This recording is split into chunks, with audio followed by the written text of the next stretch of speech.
साहब, आज की अहम समाअत हुई है और आपको हुक्म दिया गया है कि आप इमरान खान साहब से मुलाकात कर सकते हैं। इस हवाले से बताइएगा प्लीज़। जी देखिए, इमरान खान साहब और उनकी अहलिया के बिहाफ पर अब तकरीबन 15 माह हो चुके हैं हमें इस्लामाबाद हाई कोर्ट में। मैं आपको एक बात दोबारा याद कराता चलूं कि इमरान खान साहब और उनकी अहलिया के ख़िलाफ़ सिर्फ 2 केसेस फील्ड में हैं इस वक्त। एक का नाम अल-कादिर ट्रस्ट है और एक तोशाखाना 3, जिसको हम बुल्गारी टेस्ट वो केस बोलते हैं। तोशाखाना 3 इसलिए बोलता हूँ कि तोशाखाना केसेस ने भी अपनी किस्तें रखी हुई हैं। सबसे पहले इमरान खान वर्सेस ECP, फिर Imran Khan and Bushra Imran versus NAB, graph set को एक अलहदा प्रोसिक्यूट किया, और फिर एक तीसरी इन्वेस्टिगेटिंग एजेंसी पाकिस्तान की आई, फेडरल इन्वेस्टिगेटिंग एजेंसी, जिन्होंने उनको सज़ा सुना दी, बोथ हस्बैंड एंड वाइफ को, जिसकी अपीलें भी इस वक्त फ़ाइल हैं। आज समाअत हुई चीफ साहब के पास। आज की समाअत 15 माह के बाद आज 16वीं पेशी थी ज़मानत की इस्तदा के लिए, और आज 2 ऐसी पिटिशन्स हमने दायर की जिन पिटिशन्स के ऊपर आज समाअत हुई। वो पिटिशन्स दायर करने की ज़रूरत क्यों पेश आई? सबसे पहले एक वकील का अपने क्लाइंट से, अपने साइल से मुलाकात करना, मिलना, ये उसका फंडामेंटल राइट है। ये कॉन्स्टिट्यूशन में अशोर्ड है, ये CRPC में राइट प्रोवाइडेड है, ये जेल रूल्स 92 में प्रोवाइडेड है। इस हद तक भी प्रोवाइडेड है कि अगर अपील एक फ़ाइल हो और अपील पे आपने कोई इंस्ट्रक्शंस लेनी है, आपने कोई डायरेक्शन लेना है अपने क्लाइंट से, तो आप वो कर सकते हैं। मेरी इमरान खान साहब और बुशरा इमरान साहिबा से आखिरी मुलाकात पिछले साल हुई थी, और पिछले साल 20 दिसंबर को तकरीबन 3 से 5 मिनट का उसका दुरानिया था। बड़ी मुख्तसर सी वो मुलाकात थी और उसमें कोई बात नहीं हो सकी। उस मुलाकात के बाद से लेकर आज दिन तक मेरी इमरान खान साहब और बुशरा इमरान से कोई मुलाकात नहीं हुई। सो डेवलपमेंट ये है कि नैब, जिसका इस केस में किरदार बहुत ही ऑब्जेक्शनेबल और कंडेमनेबल है मेरी निगाह में, नैब भाग रहा है ज़मानतों की एप्लीकेशनों पे समाअत करने से, और नैब उलझाने की कोशिश कर रहा है बेंच को कि आप अपील सुनना शुरू कर दें। एक ऐसी हेयरिंग जो आधे घंटे में कंक्लूड हो सकती है ज़मानत की, उस पे तो वो रजामंद नज़र नहीं आ रहे दलाइल देते हुए, और एक ऐसा केस जिसको आर्ग्यू करने में महीनों लग जाएंगे, वो उस तरफ ले जाना चाह रहे हैं बेंच को कि आप हमारी अपील सुनना शुरू कर दें, ज़मानत की हेयरिंग ना सुने, जो कि 16 महीने से आपकी टेबल पे पड़ी है, तैयार पड़ी है, राइप है, मैच्योर है, और मौका भी है, दस्तूर भी है, असूल भी है। खातून का केस साथ में, इमरान खान साहब को 14 साल सजा है, उनकी अहलिया को 7 साल सजा है। उनकी अहलिया 15 महीने से 16 मरतबा इस्लामाबाद हाई कोर्ट में अपने वकला और 16 मरतबा अल्तवा हुई, और वो एक्सक्यूसेस थे नैब के। कभी वो बीमारी का एक केस प्रिपेयर करने का ब्रीफ था, कभी वो नोटिफिकेशन था कि नए वकला अपॉइंट। इतने बहाने अकोमोडेट नैब के हो चुके हैं, मगर अब इस्लामाबाद हाई कोर्ट को देख रहे हैं और उन्हीं से इंसाफ की तवक्को रखते हैं और उन्हीं से इंसाफ लेकर भी जाएंगे। मैं आपको एक बात बताता चलूं, आप सब लोग यहां मौजूद थे जब हमने साइफर का केस आर्ग्यू किया था। सब लोग गवाह हैं इस बात के। जब अपील शुरू होती है, अपील बड़ी टाइम कंज्यूमिंग एक्सरसाइज है, जहां वॉल्यूम्स इन्वॉल्व हों ऑफ डॉक्यूमेंट्स। नैब का केस दस्तावेजी केस होता है, डॉक्यूमेंट्री एविडेंस का केस होता है, एक एक डॉक्यूमेंट की पड़ताल करनी है, जजेस ने पढ़ना है। 35 गवाह हैं जिसको जजेस ने सुनना है। हमारे दलाइल अलहदा सुनने हैं, उनके दलाइल अलहदा सुनने हैं। 15 मिनट की हेयरिंग तो हो नहीं पाती, तो ऐसी हेयरिंग कैसे हो पाए जो अभी तैयार ही नहीं है। सो फाइनली जब जज साहिबान के आगे नैब ने अपनी ऑफर रखी कि ये 15 मिनट वाली हेयरिंग को छोड़ दें और 15 हफ्तों वाली हेयरिंग को थाम लें, जो मुझे तो वो बड़ी इलॉजिकल और एब्सर्ड सी ऑफर लग रही है नैब की। 15 मिनट में फैसला हो जाएगा कि इमरान खान साहब ज़मानत के मुस्तहिक हैं या नहीं, या उनकी अहलिया ज़मानत डिज़र्व करती हैं या नहीं। 15 मिनट्स की हेयरिंग से डाइवर्ट डिस्टॉर्ट करके हमें ऐसे रूट पर क्यों नैब ले जाना चाह रही है, ये इसका सिर्फ एक इसका आंसर है। नैब चाहती नहीं है कि ये केस खुले, ये केस आर्ग्यू हो। नैब अपील की तरफ ले जाके वही अपने बहाने बनाएगी, वही इस हेयरिंग को लंबा करेगी।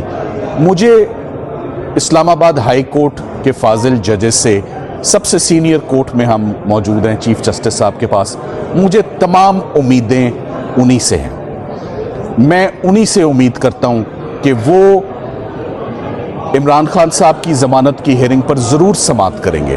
वो उनकी अहलिया की ज़मानत की दरख्वास्त और उनकी फरियाद, जो एक पिटिशन की सूरत में उनकी अब टेबल पे पड़ी है, वो 16 सफ़ों पे मुश्तमिल है। और उसमें उन्होंने ख़ास तौर पे इस बात पे एम्फसाइज़ किया है कि ख़वातीन के केसेस, बूढ़े लोगों के केसेस, बीमार लोगों के केसेस तो तरजीही बुनियादों पर अदालत सुनती है।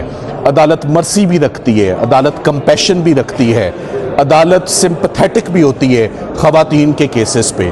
तो क्यों नहीं अदालत उनके 15 मिनट की हेयरिंग, मैं 15 मिनट आपको बहुत ज़्यादा बता रहा हूँ, अगर मुझे जजेस, फाजिल जजेस कहें कि आप बुशरा इमरान के दलाइल 3 मिनट से पहले ख़त्म कर दें, तो मैं ये अंडरटेकिंग भी दूंगा और मैं ये वादा भी करूंगा कि मैं चौथा मिनट कंज्यूम नहीं करूंगा बुशरा इमरान साहिबा की हद तक, और जज साहिबान उसका फैसला फरमाएं कि क्या वो ज़मानत की मुस्तहिक हैं या नहीं है। इसी तरह इमरान खान साहब का केस, ये एक ऐसा केस है अलकादिर का, हैरान कुन केस है, परेशान कुन केस है।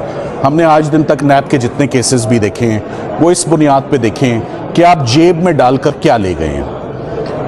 जो मलिक रियाज साहब से पैसा पाकिस्तान आता है, सरकार का अपना केस है, ना वो इमरान खान साहब के पर्सनल अकाउंट में जाता है, ना बुशरा इमरान साहिबा के पर्सनल अकाउंट में जाता है, वो honourable supreme court of Pakistan के बैंक अकाउंट में जाता है। वो पैसा 3.5 साल पड़ा रहता है। वो पैसा, पहली बात कि इमरान खान साहब कामयाब हुए कि पैसा पाकिस्तान आया। पाकिस्तान में पैसा आता नहीं है, पाकिस्तान से हमेशा पैसा बाहर जाते देखा है इससे पहले।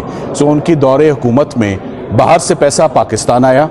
पाकिस्तान आने के बाद वो पैसा कम नहीं हुआ, वो पैसा ज़्यादा हो गया, उस पर मार्कअप लग गया और सुप्रीम कोर्ट ने पूरे का पूरा अमाउंट फेडरल गवर्नमेंट को, सो स्टेट बैंक ऑफ पाकिस्तान के पास 171 मिलियन पाउंड्स के ऊपर मुनाफा मार्कअप लगने के बाद तमाम पैसा, every penny, every pence, every dime, every, जैसे कहते हैं कि एक टगे की भी फाइनेंशियल एम्बेजलमेंट नहीं है, तो नैब क्यों यहाँ हरकत में आया। सो दूसरी जानिब मलिक रियाज साहब की, वो हमेशा फिलैंथ्रोपी के काम में इमरान खान साहब भी बहुत बढ़ चढ़ के हिस्सा लेते हैं, किसी को बताने की ज़रूरत नहीं है। नमल क्या है किसी को बताने की ज़रूरत नहीं है, शौकत खानम क्या है किसी को बताने की ज़रूरत नहीं, कैसे एक्सपेंशन हो रही है शौकत खानम, सोशल वर्क की, उनकी कितनी काविशें और कितनी एफर्ट्स हैं एजुकेशन सेक्टर में एज वेल एज मेडिसिन के सेक्टर में और मेडिकल में, वो किस तरह काम करना चाह रहे थे। इमरान खान साहब ने मुझे कई दफ़ा कहा अगर मैं जेल में बंद ना होता तो आज पता नहीं कितने शौकत खानम हॉस्पिटल्स बन चुके होते और कितनी मैसिव एक्सपेंशन हो चुकी होती। एक तरफ तो हुकूमत पाकिस्तान का तमाम पैसा इंटैक्ट मौजूद है, वो मानते हैं, और दूसरी तरफ जिसको वो कहते थे तासुर क्या आता है पूरे केस को पढ़ के, तासुर ये दे रहे हैं कि गोस्ट प्रोजेक्ट है, शैम है, एग्जिस्ट ही नहीं करता, फंक्शनल है, कैंपस है, लम्स की फैकल्टी है, गवर्नमेंट कॉलेज से एफिलिएटेड है, स्कॉलरशिप पे स्टूडेंट्स हैं, रिहाइश है, कंप्यूटर्स हैं, किताबें हैं, लाइब्रेरी हैं, क्लासेस हैं, state of the art campus है। तो नैब ने क्या कब्जे में लिया है? कोई गोस्ट कब्जे में लिया है, 4 फीट किया है। अपने पैराग्राफ में फाइनल जजमेंट में ट्रायल कोर्ट ने क्या फैसला किया है? सो मुझे ये पूरी की पूरी प्रोसिक्यूशन बड़ी एब्सर्ड लग रही है। एक तरफ एक ट्रस्ट है जो एग्जिस्ट करता है, फंक्शनल है, और उस ट्रस्ट में सबसे बड़ा गवाह फाइनेंशियल ऑफिसर आता है, वो कहता है 1 रुपए की बेईमानी नहीं है। 1 रुपया भी इमरान खान साहब ने अपने अकाउंट में नहीं डाला, 1 रुपया भी कभी बुशरा इमरान के अकाउंट में नहीं डाला। तो प्रॉब्लम किस बात की है?